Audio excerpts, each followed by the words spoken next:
आज हम electric motor के बारे में बात करेंगे और इलेक्ट्रिक मोटर जो है 10th क्लास में 5 मार्क्स का एक सेपरेट ही क्वेश्चन है। ऑलमोस्ट कई बार पूछा जाता है, फ्रीक्वेंटली एक आध बार छोड़ के, नहीं तो हर बार पूछा जाता है। तो आइए देखते हैं इसमें है क्या।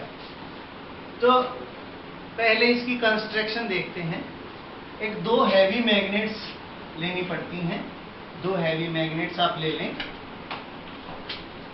एक को नॉर्थ पोल एक को साउथ पोल, इस तरीके से एडजस्ट कर लें।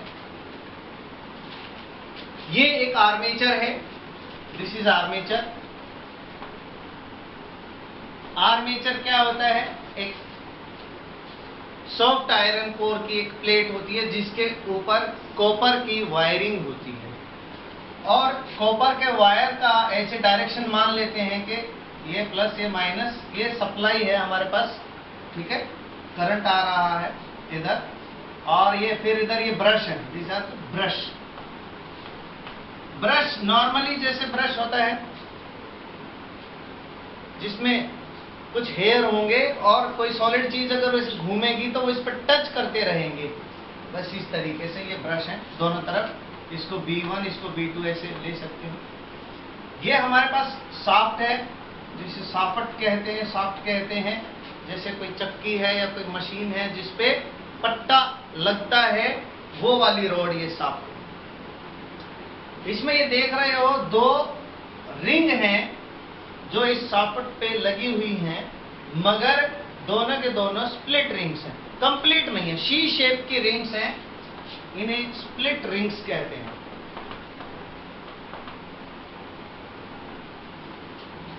This is shaft, this is armature. Current इधर जा रहा है तो ब्रश पे टच होने के बाद ये इस सी शेप की स्प्लिट रिंग पे टच होगा और वहां से ये इधर इस डायरेक्शन में निकल जाएगा। यहां से ऐसे घूम के करंट वापस आएगा, तो इस ब्रश के सहारे ये वापस इस टर्मिनल पे एंटर कर जाएगा। यानी circuit is complete. These are the heavy magnets. Now how it works? This is the construction. Now we will discuss about the principle. देखिए, जैसे कहते हैं, आप कई बार इसको कर चुके हैं कि मैं पूछता हूं आपसे कि मोटर, घर में जो मोटर होती है उसको चलाना आसान है या जनरेटर को चलाना आसान है जिसमें हैंडल लगाना पड़ेगा? मोटर को चलाना बिल्कुल आसान है, आप सब मानते हैं। तो यानी कि कह सकते हैं कि मोटर चलाना बाएं हाथ का खेल है। Left hand work is motor. क्या कहा मैंने? लेफ्ट हैंड वर्क ना कह के इसको रूल कहे, लेफ्ट हैंड रूल। किसका रूल है ये? किसने बनाई ये? फ्लेमिंग। किसने बनाई? फ्लेमिंग का लेफ्ट हैंड। फ्लेमिंग वैज्ञानिक जिन्होंने रूल बनाए। दो रूल हैं, एक लेफ्ट हैंड रूल है, एक राइट हैंड रूल है। तो आइए देखिए, ये लेफ्ट हैंड है मेरा, मैं लेफ्ट हैंड से बात करता हूँ। रूल क्या था? FMC। आप तीनों उंगलियों को इस तरीके से 90 डिग्री पे स्ट्रेच कर लें और उसके बाद ये देखें, ये थंब है F, ये M, ये C। Force, magnetic field, current, तीनों इस तरीके से कर लें। कोशिश करें इसको ऐसे, ठीक है। Now we will apply this Fleming left hand rule into the motor. देखिए, ऐसा मान लेता हूं कि करंट जो है वो ऊपर और नीचे, हम जहां खड़े हैं, ये ऐसे छत की तरफ अगर जाएगा तो करंट ऊपर और नीचे की तरफ आएगा तो नीचे, ठीक है।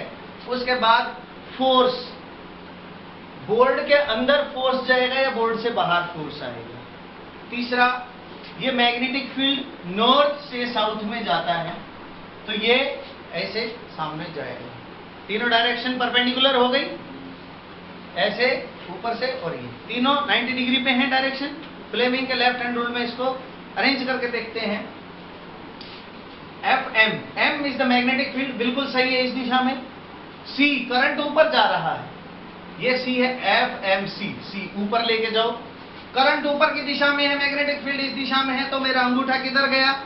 बोर्ड के अंदर। इसका मतलब फोर्स जो है वो इस दिशा में अंदर की तरफ इसको पुश करेगा, यहाँ ये पुश हो रहा है अंदर की तरफ, इनवर्ड। अब देखो करंट घूम के इधर गया, अब नीचे आ रहा है यहाँ देखते हैं फ्लेमिंग के वही लेफ्ट हैंड रूल पे चलते हैं। करंट अब की बार नीचे की तरफ है, एफएमसी, सी डाउनवर्ड, ये हो गया। मैग्नेटिक फील्ड जो ये मैग्नेट से ये चेंज नहीं हुई है, इसकी डायरेक्शन यही है। अब अंगूठा किधर आ गया, बाहर की तरफ, तो अब की बार फोर्स लगेगा आउटवर्ड, फोर्स लगेगा आउटवर्ड। देखिए यहां से मैं ये एक ऐसे ले लेता हूं, suppose this is the armature, ठीक है। अब इस पे तो फोर्स लग रहा है, पुश कर रहा है नीचे की तरफ ऐसे, और इस पे ऊपर की तरफ, तो ये ऐसे घूमेगा। भाई इसको इधर नीचे दबा रहे हो, इधर ऊपर, तो ये ऐसे घूमेगा। इतना हाफ रोटेशन तो ये दिखा रहा है, जिसमें फोर्स, अब ये पैरेलल हो जाएगा, इसमें फोर्स नहीं लगेगा, फिर आगे कैसे काम होगा। अब सेकंड लॉ काम करता है इसमें, लॉ ऑफ इनर्शिया। कौन सा लॉ करता है? लॉ ऑफ इनर्शिया, ठीक है। लॉ ऑफ इनर्शिया क्या कहता है? अगर एक बॉडी रेस्ट में है तो रेस्ट में रहेगी, मोशन में है तो मोशन में रहेगी, जब तक उस पे एक्सटर्नल फोर्स ना लगाया जाए। अब एक बात बताओ, जब ये मोटर पे करंट गया और मैग्नेटिक फील्ड के कारण फ्लेमिंग के लेफ्ट हैंड रूल के हिसाब से ये 1/4 टर्न इसने लिया था, यानी मोशन में आ गया ना, तो मोशन में रहेगी। ऐसे जाने के बाद इतना हाफ ये ड्यू टू इनर्शिया कर लेगा। अब अगेन ये प्लेट इसी फॉर्म में आ गई है, अब ये फिर से ऐसे 1/4 ये घुमा देगा, 1/4 इसका इनर्शिया से घूम जाएगा, 1/4 ये घूम जाएगा, 1/4 ये इनर्शिया से, और इस तरीके से कंटिन्यू रोटेशन होगा। कंटिन्यू क्यों होगा?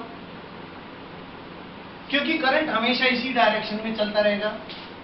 क्या ये कंफर्म है? करंट इसी डायरेक्शन में चलेगा। आइए देखते हैं, यहां हमने इस शाफ्ट पे स्प्लिट रिंग्स लगा रखी है। जब ये शाफ्ट घूमती है तो इसके साथ शी शेप की रिंग्स भी घूम गई। मैं इसे ही मानूं, एक मेरे पास ये है, एक मेरे पास ये है।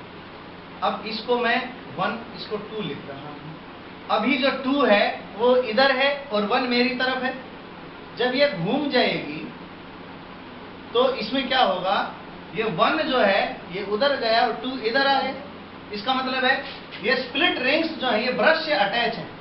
घूमने के बाद ये वाला जो रिंग है पर्टिकुलर R2, ये तो मेरी तरफ आ जाएगा, और ये जो R1 है ये घूम के उधर चला जाएगा।